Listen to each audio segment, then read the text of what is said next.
Chapter 1 nutrition in living organism plants, ये इसका second part है। इससे पहले हमने इसका फर्स्ट पार्ट कर लिया था।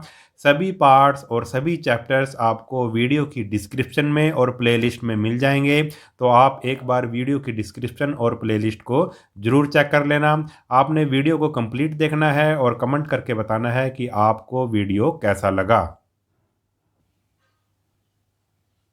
तो सेकंड पार्ट हम यहाँ से शुरू करेंगे। इससे पहले हमने फर्स्ट पार्ट में कर लिया था photosynthesis food making process in plants.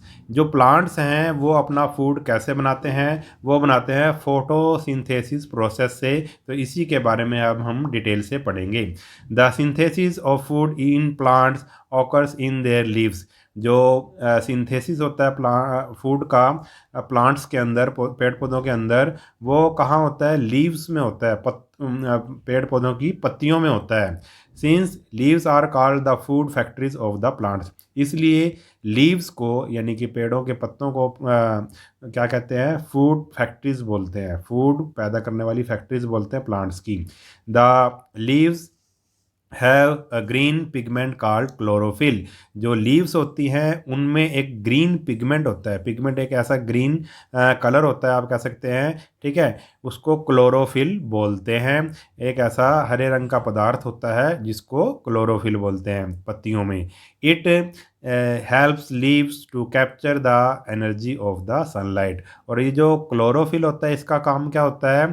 जो सनलाइट से, जो सूरज की रोशनी से एनर्जी मिलती है उसको कैप्चर करना, ये क्लोरोफिल का काम होता है। This energy is used by the plant to synthesize their food using carbon dioxide and water. और इस एनर्जी का, जो सन से एनर्जी मिली है, क्लोरोफिल ने जो इसको कैप्चर किया है, इस एनर्जी का यूज़ पौधे फूड बनाने में करते हैं। किस किस की मदद से? कार्बन डाइऑक्साइड और वाटर की हेल्प से। This process is called photosynthesis, और इसी प्रोसेस को फोटोसिंथेसिस कहते हैं।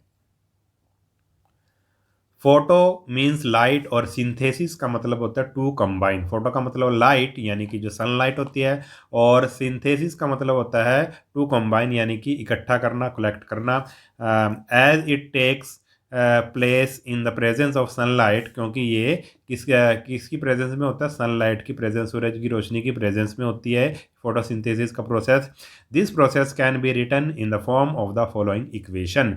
अब इस प्रोसेस को हम एक इक्वेशन के द्वारा भी दिखा सकते हैं। कार्बन डाइऑक्साइड प्लस वाटर, और सनलाइट है, और क्लोरोफिल है। देखो, पेड़ों के जो पत्तों में क्या होता है? क्लोरोफिल होता है, ठीक है, और कार्बन डाइऑक्साइड की ज़रूरत पड़ती है, वाटर की ज़रूरत पड़ती है, सनलाइट की। क्लोरोफिल सनलाइट को कैप्चर करेगा और कार्बन डाइऑक्साइड और वाटर की हेल्प से क्या बनाएगा? कार्बोहाइड्रेट्स बनेगा, और क्या बनेगा? ऑक्सीजन बनेगी। कार्बोहाइड्रेट का मतलब ग्लूकोज बनेगा, यानी कि जो फूड बनेगा, और ऑक्सीजन बनेगी। Raw material for photosynthesis. अब फोटोसिंथेसिस के लिए किस किस रॉ मटेरियल की जरूरत पड़ेगी वो हम पढ़ेंगे। From the above equation it is clear that carbon dioxide and water are the raw material for photosynthesis. अभी हमने इक्वेशन पढ़ी है कि कार्बन डाइऑक्साइड और वाटर रॉ मटेरियल है फोटोसिंथेसिस के लिए, यानी कि वाटर और कार्बन डाइऑक्साइड जरूरी है फोटोसिंथेसिस के लिए। For this process chlorophyll and presence of sunlight are also necessary. और इसके लिए हमें क्लोरोफिल की जरूरत पड़ेगी पौधे को, और सनलाइट की जरूरत भी पड़ेगी। Since food is synthesized in leaves, all the raw material need to reach there. क्योंकि जो फूड होता है वो कहाँ पर बनता है, कहाँ पर सिंथेसाइज होता है? वो लीव्स में होता है सिंथेसाइज। इसलिए सभी रॉ मटेरियल कहाँ तक पहुँचना चाहिए? लीव्स तक पहुँचना चाहिए, पत्तों तक पहुँचना चाहिए। कार्बन डाइऑक्साइड हो गया, वाटर हो गया, और सनलाइट होगी, ठीक है। अब इसने देखो ये दिखा रखा है raw material for photosynthesis. Raw material कौन कौन सा चाहिए? सॉइल से, मिट्टी से कौन कौन सा रॉ मटेरियल लेता है जो पेड़ पौधे हैं? वो लेते हैं वाटर और मिनरल्स, मिट्टी से मिल जाते हैं उसे पौधे को। और हवा से क्या लेता है? एयर से क्या लेता है? कार्बन डाइऑक्साइड, ठीक है। अब अगला टॉपिक है water and minerals. These are absorb by the roots from the soil. और ये जो वाटर और मिनरल्स हैं उसको ऑब्जर्व कैसे करेगा पौधा, अपनी रूट से, जो उसकी पौधे की जो जड़ें होती हैं उससे क्या करेगा, एब्जॉर्ब करेगा मिट्टी में से, ठीक है। From here water and mineral are transported to other parts of the plant by the vessels. और जो ये जो वाटर होता है और जो मिनरल्स होते हैं ये ट्रांसपोर्ट हो जाते हैं to other part of the plant by the vessel, vessel की मदद से। जैसे हमारे शरीर में खून सारे शरीर में पहुंच जाता है वेंस की मदद से, ऐसे ही पौधों में क्या होती है भी, वेसल्स की मदद से, हेल्प से जो ये वाटर है और मिनरल्स है ये पूरे हर एक पार्ट में उसके पहुंच जाते हैं। Vessels are tubes that run throughout the root, the stem, the branches and the leaves. जो वेसल्स हैं वो एक तरह की क्या है, ट्यूब्स हैं जो किस में होती हैं, रूट्स में होती हैं, पौधे की जड़ों में होती है, स्टेम में होती है, तने में होती है, ब्रांचेज में होती है, टहनियों में होती है और लीव्स में होती है, हर जगह होती है वेसल्स। तो इन्हीं वेसल्स के द्वारा, इन्हीं नालियों के द्वारा जो पौधे के अंदर होती हैं वेसल्स होती हैं उसके द्वारा वाटर और मिनरल हर जगह पहुंच जाता है पौधे में। You will learn more about this in chapter 8। Chapter 8 जो आएगा उसमें हम इसको डिटेल से भी पढ़ेंगे। आगे है carbon dioxide. Plants take carbon dioxide from the atmosphere. जो प्लांट्स होते हैं वो कार्बन डाइऑक्साइड कहाँ से लेते हैं, एटमॉस्फेयर से लेते हैं, हवा से लेते हैं। Carbon dioxide enters the leaves through tiny pores present on the surface of the leaves. जो कार्बन डाइऑक्साइड है वो पौधे के अंदर कैसे जाती है, लीव्स के थ्रू जाती है, क्योंकि लीव्स में क्या होते हैं भाई, टाइनी पोर्स होते हैं, पत्तों पर छोटे छोटे छिद्र होते हैं जिसको टाइनी पोर्स कहेंगे हम, छोटे छोटे छिद्र जिससे एंटर करती है हवा, इसमें कार्बन डाइऑक्साइड एंटर करती है पत्तियों में। सच पोर्स आर कॉल्ड स्टोमेटा। ये जो पोर्स हैं, जो छिद्र हैं, छेद हैं जो पत्तियों में, उनको स्टोमेटा बोलते हैं। The stomata are surrounded by the special cells called guard cell. और ये जो स्टोमेटा होता है वो किससे घिरा होता है, उसके स्पेशल सेल से घिरा होता है जिसे गार्ड सेल बोलते हैं, यानी कि गार्ड सेल इस स्टोमेटा की एक तरह से रक्षा करता है। आगे एक्टिविटी दे रखी है, एक्टिविटी 1 है टेक ए पोटेड प्लांट। एक गमले में लगा हुआ पौधा लो, apply a thin coat of Vaseline on the both side of the leaves. अब वैसलीन लो और उस पत्ते के दोनों तरफ जो उस पर लगा हुआ है पौधे पर, उस प्लांट पर, उसके दोनों तरफ क्या लगा दो, वैसलीन लगा दो, ऊपर भी नीचे भी। Observe the plant for few days, उसको ऑब्जर्व करो कुछ दिनों तक पौधे को। While all the other leaves remain green, the one coated with Vaseline becomes yellow and falls off. जबकि जो पौधा है उसकी जो दूसरी लीव्स हैं, दूसरी पत्तियां हैं वो तो हरी हैं, मगर जिस पर आपने क्या लगाया है, वैसलीन लगा दी है ऊपर नीचे उसके, वो जो पत्ती है वो क्या हो चुकी है अभी, येलो हो चुकी है और गिर गई है, ठीक है, पीली होकर गिर गई। This happens because the stomata of such a leaf get blocked. इसका कारण क्या है कि जो लीफ में जो स्टोमेटा होते हैं, जो अभी हमने पढ़ा था, वो क्या हो गए भी, ब्लॉक हो गया, उनका रास्ता एक तरह से बंद हो गया वैसलीन लगाने के कारण। Such a leaf cannot therefore takes gases like carbon dioxide and oxygen from the atmosphere. इसलिए जो वो पत्ती है जिस पे हमने वैसलीन लगाई थी वो ना तो एटमॉस्फेयर से अब गैसेज नहीं ले पाती, इसलिए वो पत्ती पीली होकर झड़ गई। आगे है भाई sunlight. Sunlight is the light and energy that comes from the sun. जो सनलाइट है वो तो कहाँ से मिलती है, सन से मिलती है energy. During photosynthesis the plant use the energy of sunlight to prepare food. Photosynthesis का जो प्रोसेस होता है उसमें प्लांट को जो सनलाइट से एनर्जी मिलती है, उसी एनर्जी का यूज़ करके जो पौधे हैं वो क्या बनाते हैं भाई, फूड बनाते हैं। फोटो मीन्स लाइट और सिंथेसिस का मतलब टू कंबाइन, ये हम पहले भी पढ़ चुके हैं। तो हमने क्या क्या पढ़ लिया, हमने पढ़ लिया भाई फोटोसिंथेसिस के लिए वाटर और मिनरल्स हैं, कार्बन डाइऑक्साइड है और सनलाइट का यूज़ होगा। और फिर अब क्लोरोफिल। क्लोरोफिल क्या है, the leaves are green due to the presence of a pigment chlorophyll. जो लीव्स होती हैं वो हरी क्यों होती हैं, लीव्स में एक पिगमेंट पाया जाता है, एक ऐसा पदार्थ पाया जाता है, रंग द्रव्य कहेंगे इसको, एक ऐसा रंग पाया जाता है, ऐसा पदार्थ पाया जाता है जिसको क्लोरोफिल बोलते हैं। It help the leaves to capture solar energy. और क्लोरोफिल का काम क्या है, जो सोलर की एनर्जी को, सूरज की मतलब एनर्जी को कैप्चर करना। This energy is use to prepare food from carbon dioxide and water. और इस एनर्जी का यूज़ फूड बनाने में किया जाता है from carbon dioxide and water, carbon dioxide और वाटर का यूज़ करके। अब डू यू नो में क्या दिया हुआ है, इसको भी पढ़ लेते हैं। Some plant have leaves that are not green in colour. कुछ प्लांट ऐसे भी होते हैं जिनकी लीव्स ग्रीन नहीं होती, हरी नहीं होती। Such leaves contain chlorophyll but the green colour is masked due to the presence of the other coloured pigments.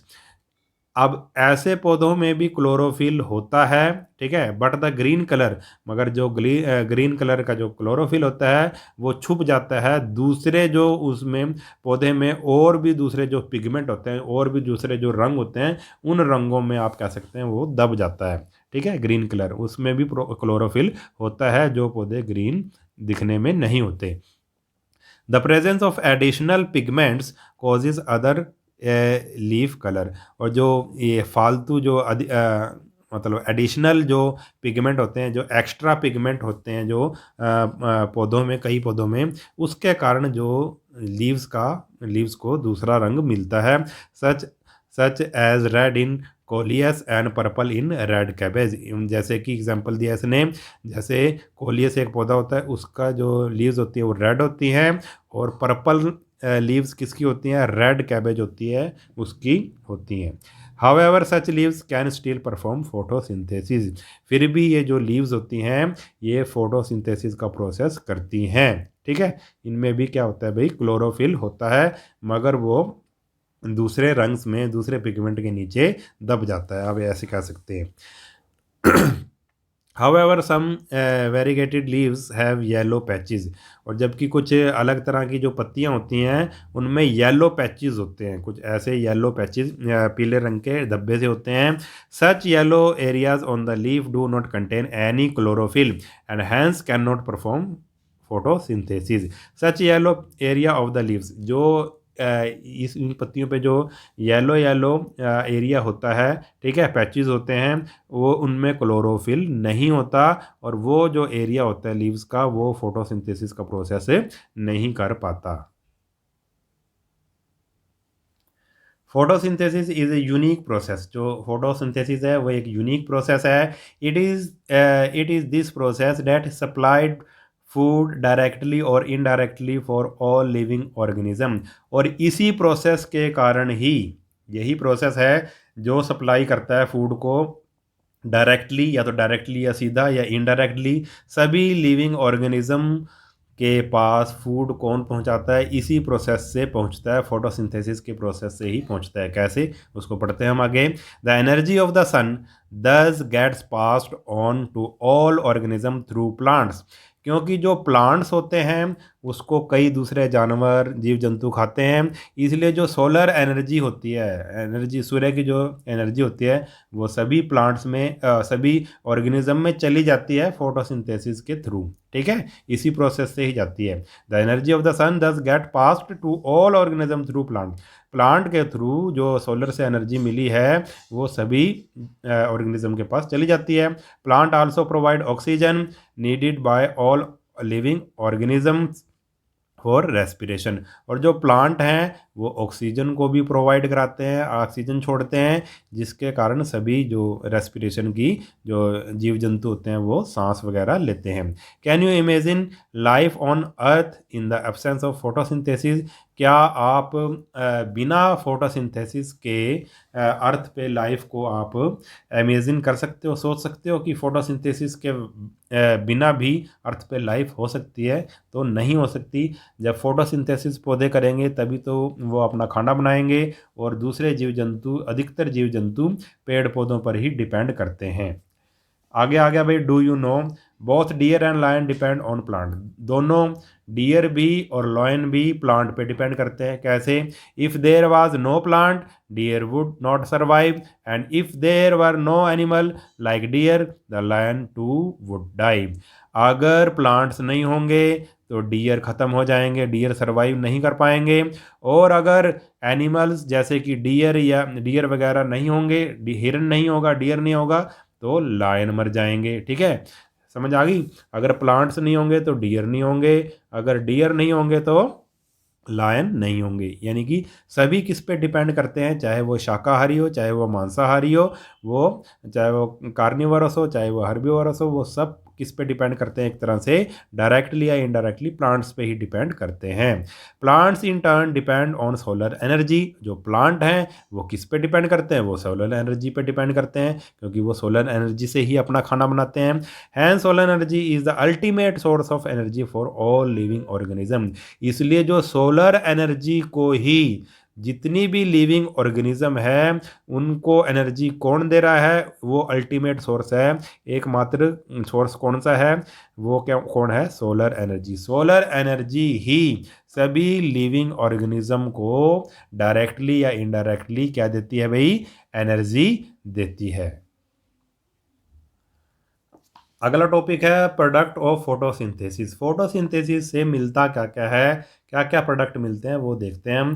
The initial product of photosynthesis is carbohydrate glucose. जो इनिशियल प्रोडक्ट होता है, शुरुआती जो प्रोडक्ट होता है फोटोसिंथेसिस से हमें क्या मिलता है भाई, कार्बोहाइड्रेट मिलता है, जिसको हम ग्लूकोज भी कह सकते हैं। It next gets converted to starch whose presence in the leaves indicate the occurrence of photosynthesis. और यही जो ग्लूकोज है ये बाद में किस में चेंज हो जाता है, स्टार्च में चेंज हो जाता है। ठीक है, और इस स्टार्च के कारण ही पता लगता है कि फोटोसिंथेसिस का प्रोसेस हुआ है। अगर किसी पत्ती में स्टार्च है, किसी लीव में, प्लांट की लीव में स्टार्च है, तो हमें पता लग जाएगा कि इसमें फोटोसिंथेसिस हुआ है। Carbohydrate contain carbon, hydrogen and oxygen. जो कार्बोहाइड्रेट जो बना था ये प्रोडक्ट यानी कि ग्लूकोज, उसमें क्या क्या होता है, वो किस किस से मिलकर बनता है, कार्बन, हाइड्रोजन और ऑक्सीजन से मिलकर बनता है। यानी कि ग्लूकोज में कार्बन होता है, हाइड्रोजन होता है और ऑक्सीजन होता है। Some carbohydrate are also converted to proteins and fats. और कुछ कार्बोहाइड्रेट ऐसे भी होते हैं जो प्रोटीन और फैट्स में कन्वर्ट हो जाते हैं। Besides carbon, hydrogen and oxygen, protein also contain nitrogen. और oxygen beside carbon, hydrogen and oxygen, carbon, hydrogen और ऑक्सीजन के अलावा प्रोटीन्स में नाइट्रोजन भी होता है। Now where does this nitrogen come from. अब क्वेश्चन ये है कि ये नाइट्रोजन कहाँ से आ गया कार्बोहाइड्रेट्स में, ठीक है, प्रोटीन्स में ये नाइट्रोजन कहाँ से आ गया। Nitrogen is present in the air but plant can not use this nitrogen directly. जो नाइट्रोजन होती है वो प्रेजेंट होती है एयर में, एयर के अंदर नाइट्रोजन होती है, मगर जो प्लांट्स हैं उसको नाइट्रोजन को डायरेक्टली यूज़ नहीं कर सकते। जैसे कार्बन डाइऑक्साइड का तो डायरेक्टली यूज़ कर सकते हैं, मगर नाइट्रोजन का यूज़ जो प्लांट्स हैं वो डायरेक्टली नहीं कर सकते। सम बैक्टीरिया, इसको कौन करेगा, some bacteria present in the soil. मिट्टी में कुछ बैक्टीरिया होते हैं, convert gaseous nitrogen into its usable form which is soluble and therefore absorbed by roots along with water. जो मिट्टी के अंदर बैक्टीरिया होते हैं उनका काम क्या होता है, जो ये गैसियस नाइट्रोजन होती है, जो हवा में नाइट्रोजन होती है, उसको वो कन्वर्ट कर देते हैं किसमें, यूजेबल फॉर्म में, सोल्यूबल फॉर्म में। मतलब कि ऐसा ऐसी उसमें कर देते हैं यूज़ कि वो पानी वगैरह के साथ घुल कर, ठीक है, वो पौधे को मिल जाए। ठीक है, सोल्यूबल फॉर्म में, घुलनशील फॉर्म में उसको कन्वर्ट कर देते हैं, जिससे जो पौधा है वो पानी के साथ उस नाइट्रोजन को ले लेता है जड़ों के द्वारा, रूट्स के द्वारा। Roots are also able to absorb nitrogenous compound present in fertiliser that are added to the soil. और जो रूट्स होती हैं वो किसको एब्जॉर्ब करती हैं, नाइट्रोजन, जो नाइट्रोजन के जो कंपाउंड होती है प्रेजेंट इन फर्टिलाइजर, जो फर्टिलाइजर खाद वगैरह डाली जाती है उसमें नाइट्रोजन के कंपाउंड होते हैं। जो रूट की जो जड़ें होती हैं वो मिट्टी में से इसको भी ले लेती हैं। ठीक है, तो सेकंड पार्ट में हम इतना ही करेंगे। अगर वीडियो आपको अच्छा लगा है तो चैनल को सब्सक्राइब कर लेना और वीडियो को अपने सभी दोस्तों के साथ शेयर जरूर कर देना। मिलते हैं नेक्स्ट वीडियो में, तब तक के लिए नमस्कार।